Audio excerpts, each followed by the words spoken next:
The concession theory is an Anglo-American legal theory that arose in the era of royal absolutism. The thinking of the concession theory is that the ability to form a company is nothing more than a concession granted by the state. As such, the state should be able to intervene in any way it sees fit. The contractual theory of the corporation is stark contrast to the legal concept of the corporation as an entity created by the state. This theory views a corporation as founded in private contract, where the role of the state is limited to enforcing contracts. The House of Lords in Solomon v. A. Solomon & Co. Limited recognized that a company's business is conducted by the company as a separate person. The legal rights of a company belong to the company as a separate person and not its members. The role of corporate governance is to ensure that the interests of shareholders and directors can be satisfied to benefit the company. The directors' main focus is to ensure that they maximize the profits for the shareholders, and the shareholders' role is to ensure that the directors maximize profits on their behalf. Corporate governance has been reformed several times over the years. The Cadbury Committee report published in 1992, the Hampel Committee report published in 1998, the Company Law Review Committee in 1998. The final reform was in the Companies Act 2006 under sections 171 to 175. All of these reforms were done to create a combined code of corporate governance which operates on the principles of comply or explain. It sets out good practices covering issues such as board composition and effectiveness, the role of board committees, risk management, remuneration, and relations with shareholders. Global governance is the system of authoritative rule or rules that functions and operates at the global level. In order for a system of authoritative rules to operate at the global level, it is not required that they be universally practiced or universally recognized as legitimate. The theoretical approach to global governance related to the political interaction of transactional actors is aimed to resolve complications and issues that affect both state and non-state.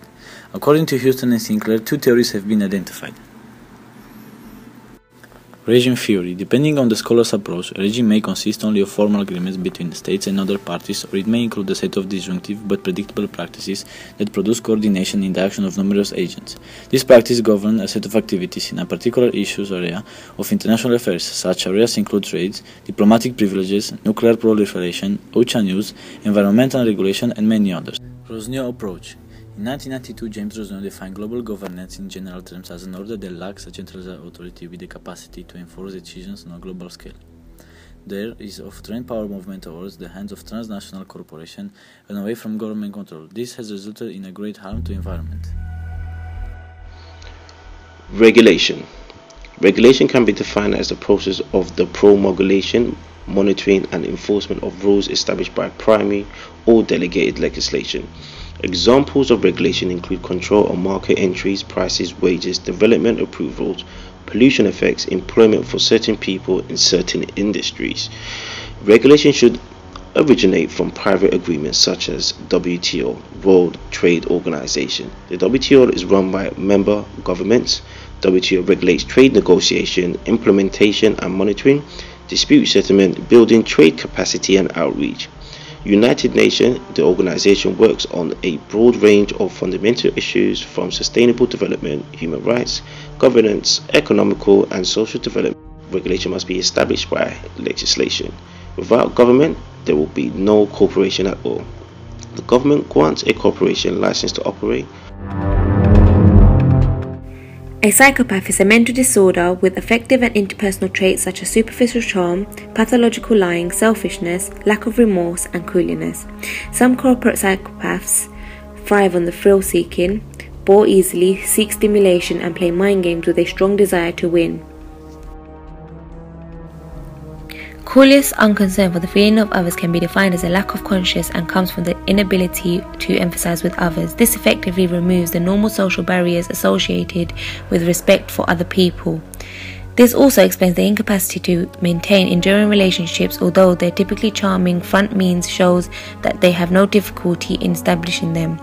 The incapacity to experience guilt or to profit from experience, particularly punishment, is the reason for their resistance to treatment. This is partly because they experience a lack of attention, feel painless, and don't experience any emotions as intensely either. They are easily bored, which explains their need to cause dramatic situations. Such situations may be said to punctuate the emptiness caused by their high stimuli threshold. The antisocial personality disorder will quite literally ride a roughshod over anyone in order to get what they want, and will be incapable of feeling any remorse or even understanding right and wrong from the normal way. Hence the characteristic gross and persistent attitude of irresponsibility and disregard for social norms, rules and obligations. Shell first began oil production in the Niger Delta region of Nigeria in 1958. The cooperation between Shell and the Nigerian government has allowed it to control the opposition against Shell in that region. Since its presence, a number of crimes occurred against humanity, animals and the environment. The execution of the Ogoni 9 were the results of collusion between Shell and the military government to suppress opposition to Shell's oil operation in Nigeria. Devastation to the environment and human health through oil spillage and emissions from gas flaring. Impoverishment of communities. Around 75% of 27 million people who live in the Niger Delta depend on the environment for their livelihood. Convulsions, chromosomal damage and birth defects caused by contamination of local waterways and fields. According to the Dutch court, Shell is not liable. However, Friends of the Earth spokesman Mr. Hassings stated that regardless of the sabotage contribution to the oil spills, Shell should not have left 7,000 kilometers of pipelines unguarded in a poor country like Nigeria. Linking this to the national governance and regulation, it is evident that the Nigerian government did not intervene in the Shell's case. Shell requests, as well as assistance and financing, allowed Nigerian soldiers to use deadly forces and massive raids against the Ogoni people opposition.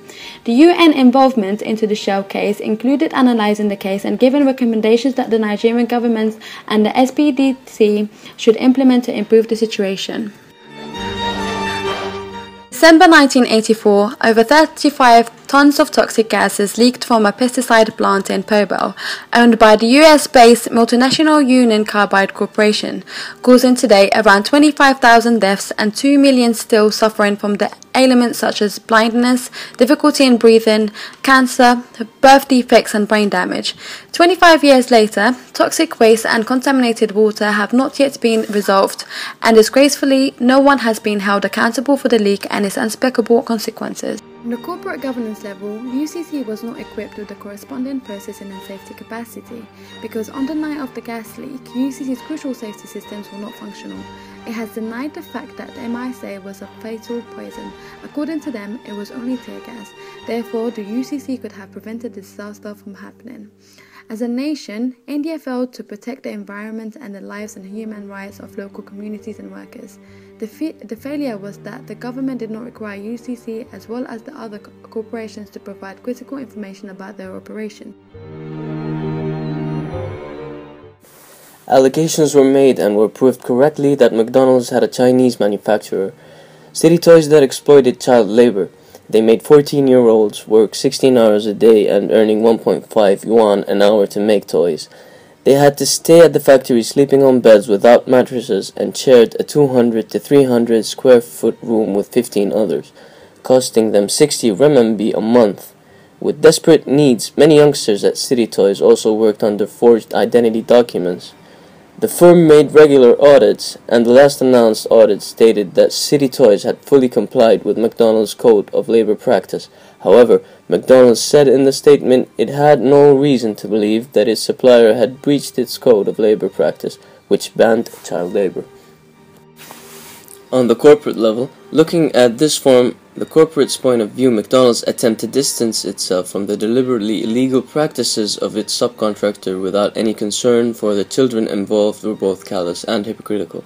On the national level, under the national laws of labor, it is prohibited to employ children under the age of 16. Exploitation of child workers persists in China. Though the situation has dramatically improved from an even decade ago, both employers and child workers are desperate to earn a meager living, sometimes ignore the regulations. On the global level, employers are not meant to employ children under the age of 16. Employees between the age of 16 to 18 are classified as underage and may not engage in mining, unhealthy or hazardous work, or highly labor-intensive work. Cochabamba approach. Bolivian government chose the neoliberal line that private is better, so they started to privatize everything from the train system to airline, the electric utility up to water. They increased the water bill by 200%. The Cochabambinos established an alliance, the Coalition for Defense of Water and Life, Coordinadora, and they were protesting the takeover of their city water system by a subsidiary of the US corporate giant Bechtel. On 10 of April 2010, Bechtel officials finally fled the city, the water system was returned to public control, and the water law was repealed. The Coordinadora was a response to something more than just the fight over the water. Its leaders saw it as a response to what they believed was total failure of the local institutions that were supposed to look out for the public's interest.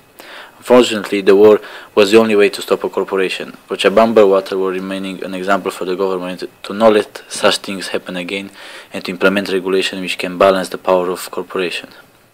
This case has proven that people have the power to change the way a corporation is governed, on all three levels including corporate, national and international. However, this approach involves violence, which is not always the solution. Corporate ethics. A different approach to the Cochabamba model can come from within the corporation, from corporate ethics, which can be defined as the critical structure examination of how people and institutions should behave in a world of commerce.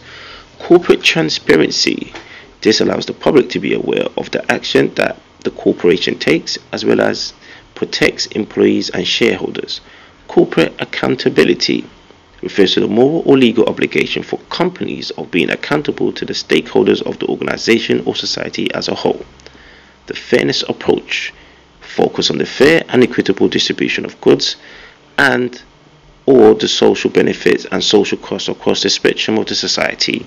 CSR, corporate social responsibility, is the process that helps and guides the mission for a company to what it stands for in the eye of a consumer. CSR is very essential in any organization, principle, moral or ethical problem that could arise in the environment. Corporations could be considered psychopaths, based on the harm they cause to the environment and to people.